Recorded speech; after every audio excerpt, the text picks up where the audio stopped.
afternoon session for the 33rd National Equine Forum. I hope you've enjoyed the lunch. Sorry you on live streaming missed it, but it was very good. Ma'am, thank you very much for your ongoing support of the forum, and we're delighted to have you here this afternoon. Her Royal Highness will give her President's view later this afternoon and present the Sir Colin Spedding Award, and she met a number of you during the lunch break. I think the general vibes from this morning was an incredibly good session, so can I thank on your behalf all the speakers and chairmen, because it did seem to go remarkably well, and to time. So that was a miracle in itself. So we did really well there. So thank you very much for that. So there's no pressure this afternoon. Just a final thing. We saw the launch this morning of the new governance model for Canter, who are now working with Rumour, Companion Animal and Equine, and we have the launch of an RSPCA report a little later on.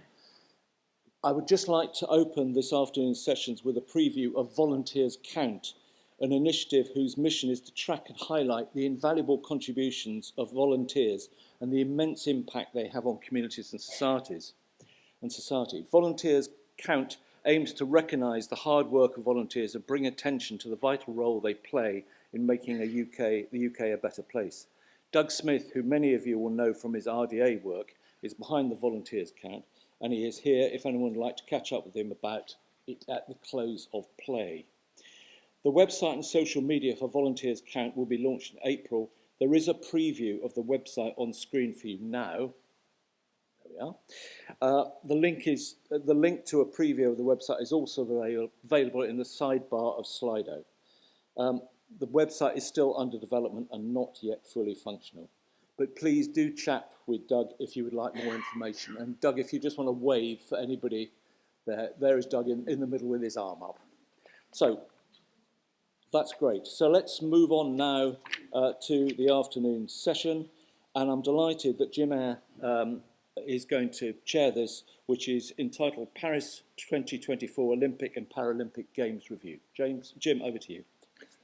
Thank you, Tim. Thank you very much. Hope everyone enjoyed their 4 bowls at lunch.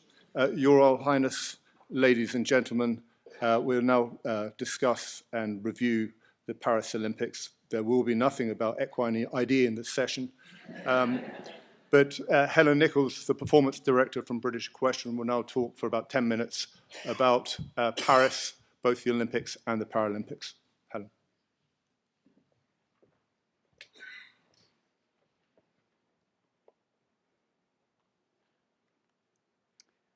Good afternoon, Your Royal Highness, ladies and gentlemen.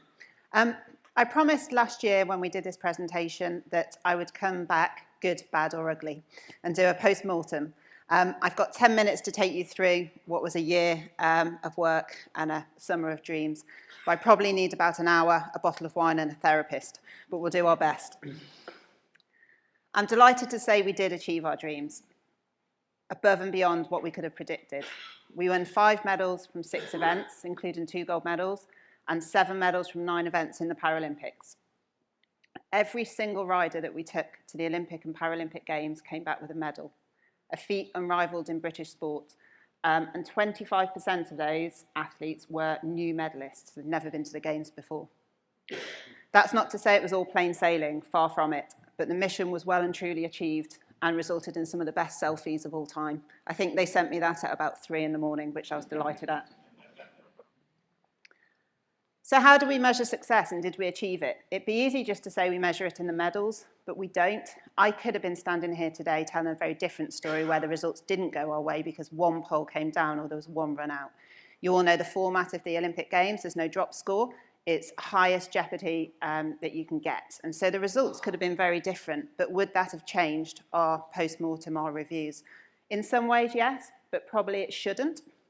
The medals are one aspect of what we do. The World Class Programme ultimately is about identifying, preparing and supporting the best riders in the country and doing that systematically so that we can keep producing results. And ultimately, retaining expertise and experience and ensuring the riders' chances of success are increased. For those of you with children, you might recognise this toy. Anybody know what it is? transformer. So much like the world-class programme, a transformer is made up of basic, mundane, everyday parts, a digger, a bin lorry. And in their parts, they're just things that do the basics really, really well, consistently every day. But the magic in a transformer is how those parts come together.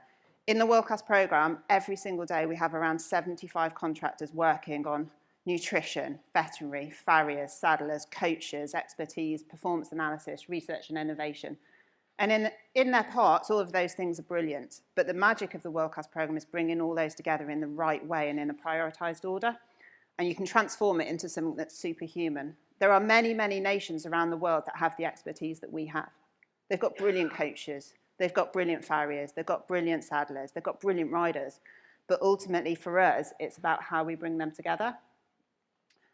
What we have that's really, really special is a sporting system that no other country has. So in 1997, national lottery funding from John Major started what we now know as world-class programmes. And that was driven to basically, on the back of Atlanta, when there was a very poor achievements by Great Britain, and it takes national lottery funding and it puts it into delivering results and winning and making the nation proud. And that programme still runs today and still does exactly the same thing. It's solely focused on making the nation proud and winning medals. We don't get involved in running events. We don't train volunteers. We don't measure ponies. We don't try and solve all of the problems of the world and of the sport. But what we do is we try and run a package of support for each of the riders that increases their chances of being successful. It's a hugely privileged position and one of great responsibility and one that me and my team take incredibly seriously. The ultimate power of this system is it's funded by neutral money. And what I mean by that is that the money comes from a lottery grant which sole purpose is to deliver success. We can see that in other sports, you can see it in Man United and in Ineos cycling teams at the moment, when you have billionaires, super fans, non-neutral money, sometimes those getting involved with performance don't necessarily have the performance impact you would necessarily predict. It's really rare to find neutral funding, and it's our biggest weapon in Great Britain. So in my view, please keep buying lottery tickets. It really makes a difference, and it really, really matters. The other thing that I would say, one of the biggest things that causes this success is the way that we select in Great Britain. We're really lucky to have an expert group of selectors across all of the disciplines. And we have a really sophisticated way of selecting the athletes, a balance of the objective, the subjective, the art and the science, and blending that together. There are many, many other nations that help us by having selection policies themselves where they put the objective targets in, such as you must finish top 8 at the World Championships or you don't go. That's brilliant for us because they lose control over what they're actually doing. So I think selection for us is really, really important. And I think the proudest moment I had at the Games was when I saw all the teams assembly and I was really, really confident in every single rider going into that ring, knowing that we'd picked exactly the right people on the right horses at the right time. And going on to para-dressage. So para-dressage is an evolving landscape. We took 7 medals from 9 events, a really, really successful outcome, but we didn't win the team medal. And for me personally, one country winning the gold medal in the team at every single game since the sport is introduced is not healthy. It's not healthy for the sport, it's not healthy competitively going forward, and it also probably jeopardises that sport's place in terms of if it's dominated by one nation. We have a task on our hand, and I think one of the things I am proud of is the fact that Great Britain is still playing right at the top of the medal table in an evolving world of that sport. We have lots of thinking to do around that, about how we keep the horsepower, how we select athletes, etc. But it is an evolving world dressage, and definitely one that we're looking at for LA in terms of how we take that one forwards. So when I stood here a year ago, this was one of the slides that I used. I probably wish I had bought a lottery ticket on that day because every single one of these came true. So these are the things that take care. It's like the pre-mortem. What are the things that worried us? What are the things that kept us awake at night? And all of these things in some way or point did come true. And I think that's quite a telling thing. We knew what to be worried about and we knew what to ignore. I think obviously the horse welfare, we'll talk a little bit about that in a moment. And that ability to get your head out of the boat. the bit where you see what's in front of you and you're concentrated so hard on being successful at that piece that you don't see what's coming left, right at you. We did that really well, actually. The relevance to the games. You know, that was quite a lot of talk before Paris about was equestrian still relevant to a modern games. Well, if anybody here was in the Versailles Park on Cross Country Day, you will know that it was absolutely relevant to the games. If anybody was in the stadium when the jumpers were winning their medals, it was absolutely relevant to the games. Equestrian was the second sport to sell out tickets at the games. The global audience for the television rights was massive. So for me, sometimes I think our harshest critics are within our sport, and to the external world, it really, really mattered, and it was really relevant. And obviously, the start to the games was not what we expected for us. And the motto of expect the unexpected was unfolding before our eyes. You know, the case with Charlotte Desjardins and her removal from the games just before the games started was really difficult. People ask you about it, and it's my overwhelming reflections is sadness, actually. You know, the matter was really sad. It was sad for everybody involved. It was sad for the horse involved. It was sad for the sport. But my overwhelming reflection is it's really, really sad for the athletes who were preparing to deliver their best on the world stage at that time. It was sad that when they went through the mix zone, that the first question that they were asked was about that matter rather than about their performances. And at this point, I would probably just say a huge thank you to everybody in the equestrian media for asking those questions, but asking them in a responsible and a caring manner. It really helped us. You know, it's interesting to see some of the media outlets that never ever pay us an inch or any attention turned up in Versailles on those days, and they thought they were going to get to the front of the queue of the mix zone. Well, I can tell you the equestrian media have got sharp elbows, and they absolutely were not at the front. And I would just say thank you very much to the equestrian sport as a whole about how we managed that matter. Well played. I think when times get tough, you find out who your friends are, and a team can either fall apart and splinter, or they can pull together and they can deliver. We have 4 amazing performance managers in Dickie Waygood, Caroline Griffiths, Di Lampard, and George Sharples. And they were not going to leave Paris without delivering those medals. And in fact, they got stronger as that matter grew on. So you'll spot some of our Olympians here. And it's true, isn't it, the saying, it takes a village to raise a child. It takes the entire sport to create these champions. And everybody in this room, whether you're a vet, a farrier, whatever, the RDA, member bodies, coaches, parents, will have helped these athletes along their journey. It's a long, long journey in equestrian. It's not a quick win. And a lot of the credit for the success that we come home with the medals belongs to the sport. The medals were won by the athletes, but the success really does belong to the sport. An interesting fact about our riders, in the debate around private schools dominating elite sport that's going on in the media at the moment, especially with some of the team sports, from our 9 competing athletes at the Olympic Games, only 3 were privately educated. Most of them left school at 16 with their GCSEs and went straight into their equestrian professional lives. So booking the trend of quite a lot of other sports. It's a lazy narrative that the sport is only for the elite. That's not true. Ultimately, our athletes are ordinary human beings doing extraordinary things. They have their own flaws and failings, just like all of us, and they make mistakes. They have fears and hopes and dreams, and the reality is that they live 90% of their life as the right-hand foot. On the early mornings, the falls, the disappointments, and the challenges they face. 3 weeks before Paris, on a Saturday morning, I was sat in Portsmouth Hospital with Harry Charles, with an arm in a plaster cast up to his shoulder. And all of that came true for that boy at that time. And we were waiting for one of the best surgeons in the world to come and do an assessment on whether his arm was going to actually be okay or it wasn't going to be okay. And that's when you see the raw side of what it takes to be a champion, how much is invested, but also how much they have to lose. I also want to pay respect to the reserve athletes we took to the games, Joe Stockdale, Andrew Gould and Yaz Ingham. They never got to ride, they never got to even get on their horses and go on the field of play, but they were with the team the whole step of the way. Joe was there putting the jumps up for his teammates, coaching them in. It was incredible to watch, and what human beings they are, they're special. The whole mission for us is about balancing risk and reward. How much risk do you take to get the reward? You have to be prepared to lose to go to win.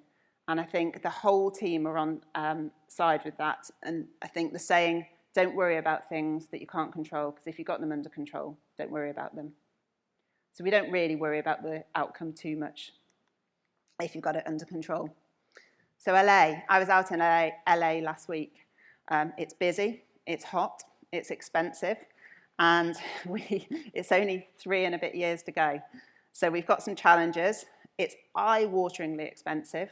So that bit talking about neutral money, we might be looking for some unneutral money at some point. But we know that we've left some medals behind in Paris, and we know that we can sharpen up in some areas. So my promise to you is that in 4 years' time, I will come back again, good, bad, or ugly, but our commitment is that we will set even higher goals and see you in 4 years' time.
Thank you.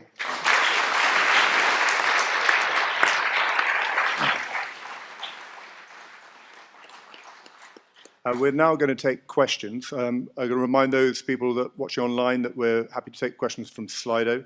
I'll open it up to the floor to start off with. Please fire away. And moving over to Slido. And actually, it's a very relevant and in sort of trend question is how are we going to address the issues surrounding severe bits and tight nosebands in current use? I'm going to pass this question to Helen, but I will speak myself.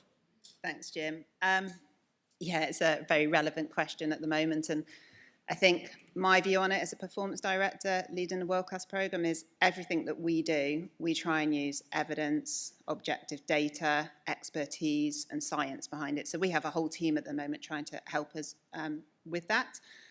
What I would say is that our job is to play by the rules that we're given as well, in terms of the FEI, the federations, and the direction they're going to go. Jim will probably know more on that than me, but the direction of the sport, I think it's that whole bit about getting your head out of the boat, isn't it? We need to make sure we're seeing things that other people see, as well as seeing things that we see, and making sure that we're taking an objective and a rounded perspective of it. Yeah, thank you. I think there's a lot of work going on, particularly at British Dressage, also at the Federation with the new Equine Welfare Steering Group. And then, of course, at the FEI, they're going to try and bring everyone, all the stakeholders in that discipline together. And it's not an easy job, but to bring them to the understanding that actually in modern society, some of the things that were acceptable in yesteryear are no longer or are certainly questionable. And we've just got to get that balance right. Any other questions? Oh, we're finished. Yes, one back there.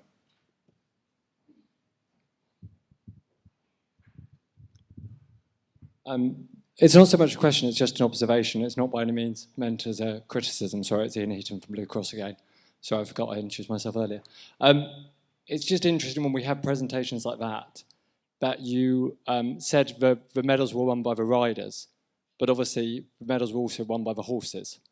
And I think it's important as a sport that we do acknowledge that and include that in everything that we do, if we're going to show to the external world that the horses are very much part of that team. So that was just my observation from watching the presentation. I think it's an amazing achievement and a brilliant presentation, but that was just an observation on it. Yeah, thank you. I think that's a brilliant observation, actually. And I think the person that summed it up the best was Tom McEwen when he was interviewed. You know, and his answer was about the horses, and they are our kings and queens. And if you see the way the horses are treated in our programme, crikey, they really are treated like kings and queens, and they're the first people, or the first thing actually that is credited when we do win. They're really good point. I'll add horses to my slide for the next presentation. I'm going to take one off here and then come back to the room. National pride rings through in your presentation, Helen. Do we have data on visibility on how the social licence is impacted by the games? I don't think we do. No, really good question. Don't know the answer.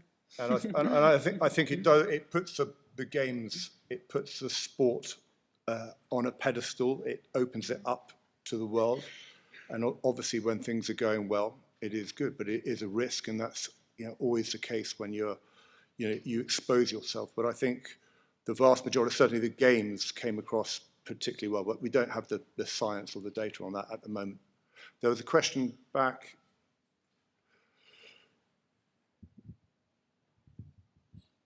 God, I have to stand up. Hi, Stephanie from Dodson and Horrell. You mentioned about the funding from the lottery. Has that been committed sort of going forwards, or do we need to be concerned about that?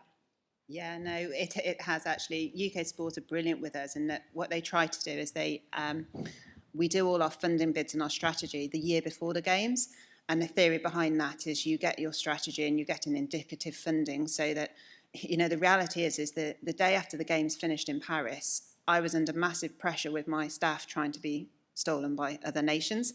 But because I had an indicative figure from UK Sports, I knew what I was playing with, and I knew I could secure certain people, etc. So that's why they do it. So it's really forward thinking, actually, to allow us as performance directors to secure what we need to. So yeah, it's all signed and sealed. We will be going to LA. And the Irish are taking notes in the middle here. Eleanor Jones, Scott Brash was the one on the left. Any more from the floor? Yes, right in the middle.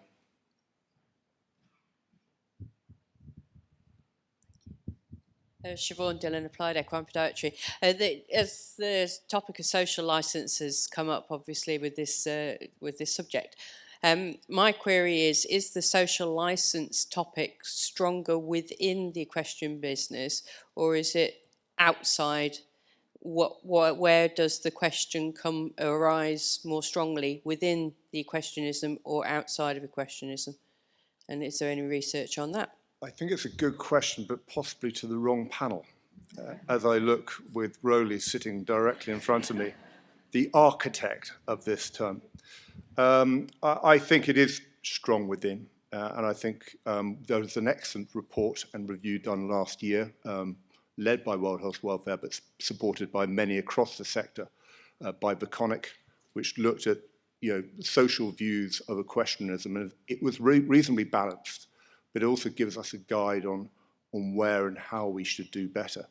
So I think that's a very good, it's a kind of guiding rule that we'll be looking and following. But I think we are very self-critical as an industry. I think we are right to be.